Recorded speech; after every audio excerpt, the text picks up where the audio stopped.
बिस्मिल्लाहिर्रहमानिर्रहीम। अस्सलाम वालेकुम दोस्तों। आज 5 इश्यूज़ पर बात करेंगे जिसकी वजह से हमें लगता है कि फौरी तौर पे पीटीआई जो है वो लॉन्ग मार्च नहीं करने वाली। नंबर 1 हम देख रहे हैं कि प्राइम मिनिस्टर इमरान खान बार बार कह रहे हैं हम सुप्रीम कोर्ट से बात करेंगे, हम सुप्रीम कोर्ट से इजाज़त लेंगे, हम सुप्रीम कोर्ट की क्लैरिफिकेशंस का इंतज़ार कर रहे हैं। तो सुप्रीम कोर्ट पर वो तकिया किए हुए हैं कि वहाँ से उनको कोई इजाज़त मिले और ऐसी इजाज़त मिले कि वो आ सकें, लॉन्ग मार्च कर सकें बग़ैर किसी यानी रुकावट के, बग़ैर किसी मसाइल के। और साथ आपने देखा कि उन्होंने सुप्रीम कोर्ट को कुछ राय भी दी है, उन्होंने सबमिशन भी दिया है कि जी जो आपने कमेटी बनाई है पिछले मार्च के हवाले से, 25 अप्रैल के हवाले से, उसमें कोई सिविलियन रिप्रेजेंटेटिव भी डालें, लेकिन लुबे लुबाब ये है कि सुप्रीम कोर्ट की तरफ नज़र किए हुए हैं। अच्छा, दूसरा ये कि जो लॉन्ग मार्च है उसका उन्होंने पहले कहा था 6 दिन का हम डेट देंगे, फिर नहीं दिए 6 दिन में, फिर उन्होंने कहा मैं एक जलसे में हिकमत अमली बयान करूँगा दूसरे में, लेकिन जो हमें मिला है बस वो यही मिला कि जी हम सुप्रीम कोर्ट का इंतज़ार करें क्लैरिफिकेशन का।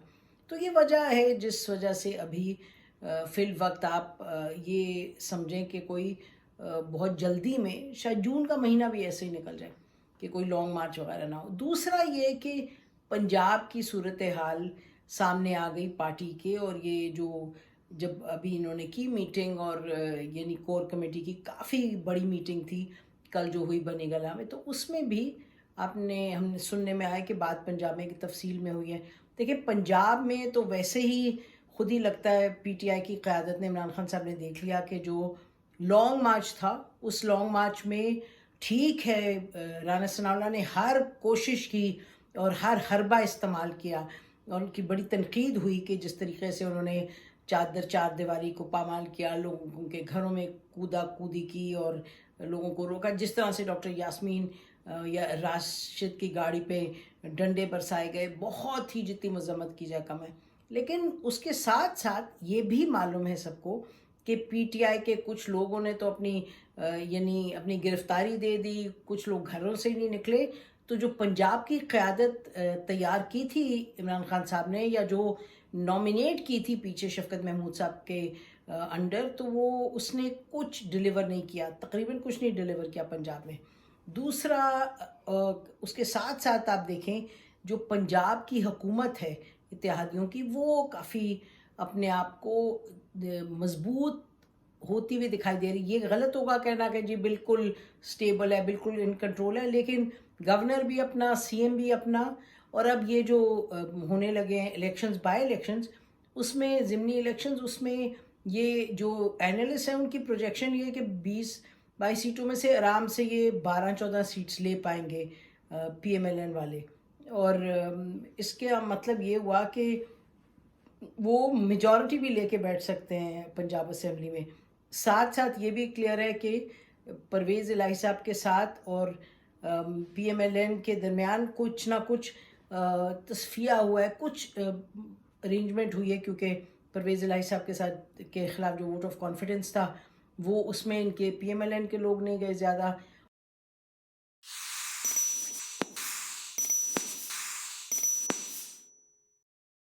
और साथ साथ जो वोट ऑफ कॉन्फिडेंस का है हमजा शहबाज को लें, उस पर भी पुश नहीं करे। तो लग रहा है कि कोई अनईजी सा सीज़ फायर है वहाँ पंजाब में। तो इस सब का मतलब ये है कि पीएमएल जो है वो जहाँ थोड़ा बहुत ज़ोर पकड़ी है पंजाब में, तो पीटीआई की कमज़ोरी सामने वाज़े हो रही है, और बाई इलेक्शंस में क्या होगा वो बड़ा सवाल है। और इसी वजह से जो तीसरा पॉइंट कि इमरान खान साहब ने अब नई क़यादत जो है वो सामने लेके आए पंजाब में, देखें वो क्या करती है। तो पंजाब की वीकनेसेस के 2 हो गए इश्यूज़। चौथा इशू ये है कि बैक चैनल हुकूमत के और इदारों के दरमियान यकीनन चल रहा है, और वो जो बैक चैनल है उस बैक चैनल से हमें बताया जा रहा है कि बार बार हुकूमत से बार बार कहा जा रहा है पीटीआई से कि जी आप जाइए पार्लियामेंट के अंदर जाएं, वहाँ जो बातचीत आपने करनी है करें।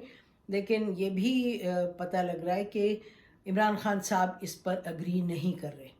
वो उनकी एग्रीमेंट नहीं है, पार्टी के और लोग हैं परवेज़ खटक साहब और इस तरह के, वो समझते हैं कि बातचीत ही में बेहतरी है, और یہ دیکھیں کہ پارلیمان سے جو اپنی ریزگنیشن ہے وہ پی ٹی آئی اس کو فارملائز نہیں کری. فارملائز کرنے کی ضرورت ہے, ہم نہیں مانتے والی تو بات ہی نہیں. ان سے کہا جائے کہ جی آپ جائیں جو اسپیکر کے سامنے کھڑے ہو کے بتائیں, دو لوگ تین لوگ, وہ کہہ رہے ہیں جی ہم کر چکے ہیں. کر تو نہیں چکے, ابھی ان کی سیلریز مل رہی ہیں, ان کی نوٹیفیکیشن نہیں ہوئی ان کی کہ انہوں نے سیٹس وغیرہ چھوڑ دی ہیں. تو وہ بھی یعنی کہ تھوڑی سی سچویشن ایسی ہے کہ it's in the grey. Party leader چاہتے ہیں کسی صورت واپس نہ جائیں, لیکن ہمیں یہ پتہ چلا ہے بڑے باوثوق ذرائع سے کہ جو اہم لوگ ہیں پارٹی میں سیکنڈ ٹیئر, وہ بالکل ان کا خیال ہے کہ جی پنجاب میں بھی ہمیں جا کے اسمبلی میں تنگ کرنا چاہیے, on a day to day basis اپنا رول ادا کریں اور اپنے جو بھی ہے نیوسنس ویلیو پولیٹیکل وہ اسٹیبلش کریں, اور نیشنل اسمبلی میں بھی آئیں اور آ کے یہاں اپنی باقاعدہ جو بھی ہماری آرگیومنٹس ہے پی ٹی آئی کی وہ کہتے ہیں کہ جی ہمیں وہاں جا کے کرنی چاہیے.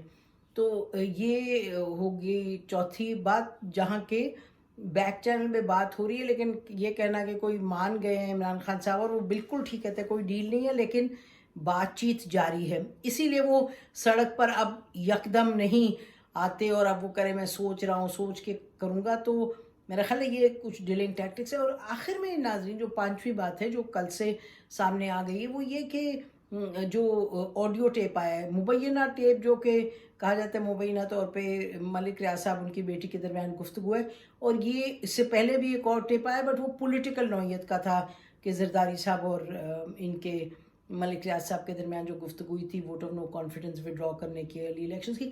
یہ والا جو ہے اس کا تو تعلق مبینہ طور پر کرپشن سے ہے کہ بشرا بی بی کی جو بڑی قریبی دوست جو فرح گوگی صاحبہ ہیں, اور ان کو former prime minister Imran Khan صاحب تو پبلکلی ڈیفینڈ کر چکے ہیں کہ بھئی ان کا کیا تعلق کسی چیز سے, شی از اے ریئل اسٹیٹ ایجنٹ.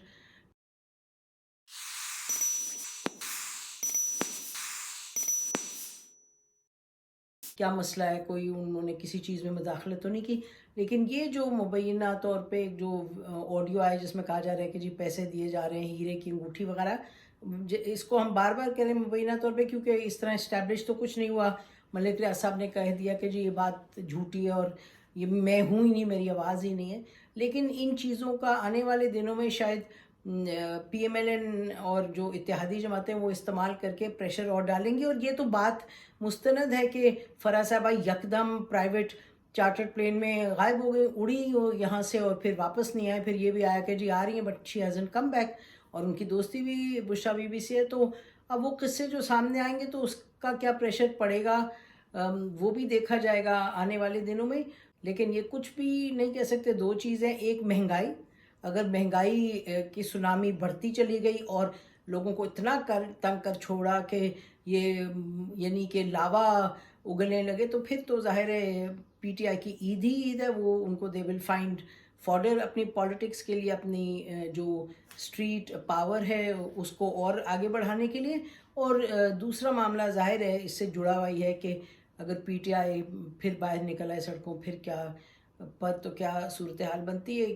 تو یہ اس وقت ہم دیکھ رہے ہیں کہ اگر ہم یہ کہیں کہ پی ٹی آئی اس وقت گو سلو میں ہے, گو سلو کی ان کی سیاست ہے, یعنی کہ سڑک پر اس طریقے سے نکلنا جو کہ 25 سے پہلے پتہ چل رہا تھا کہ جی اب وہ نکلے اور عمران خان صاحب کرے میں ایک دن نہیں رہنے دوں گا, ایک منٹ نہیں میں ان کا ایکسیپٹ کر سکتا ان کا رہنا کرسی پہ, ان کو نکالنا ہے, ہر صورت نکالنا ہے. ابھی بھی کہہ رہے ہیں, لیکن وہ کہہ رہے ہیں لیکن جو عملی طور پہ اقدامات اٹھائے جا رہے ہیں اور جو اندر کی سوچ ہے اس سے لگتا ہی ہے کہ فی الحال میرا خیال ہے شاید جون کا مہینہ ایسے ہی نکل جائے گا, بجٹ گزر جائے گا, اس کے بعد دیکھیں گے کیا ہوتا ہے. اور ایک آخر میں کہتے چلیں کہ شہباز شریف صاحب پرائم منسٹر صاحب نے خود کہا تھا اکنامک ایمرجنسی وہ لگانے لگے ہیں حالات کیونکہ ایسے اقتصادی. تو آج مفتاح اسماعیل صاحب کو ہم نے دیکھا کہ انہوں نے ایک بڑا زوردار قسم کی انہوں نے ٹویٹ ڈالی اور انہوں نے کہا جی یہ سوشل میڈیا پہ کیا اس طرح ہے, کون کر رہا ہے اکنامک ایمرجنسی, کوئی نہیں کر رہا ہے, ایسی کوئی بات نہیں ہے, کچھ تھوڑے بہت اقدامات اٹھائیں گے, نہ اکاؤنٹس فریز ہوں گے نہ کچھ ہوں گے.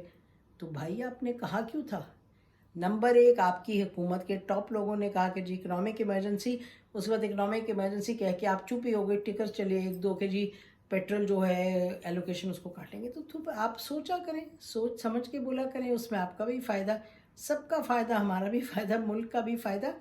पॉलिसी मेकर्स को नाप तोल के सोच समझ के बात करनी चाहिए। नाज़रीन, हमारी तरफ से आज इतना ही। खुदा हाफिज़। पाकिस्तान जिंदाबाद।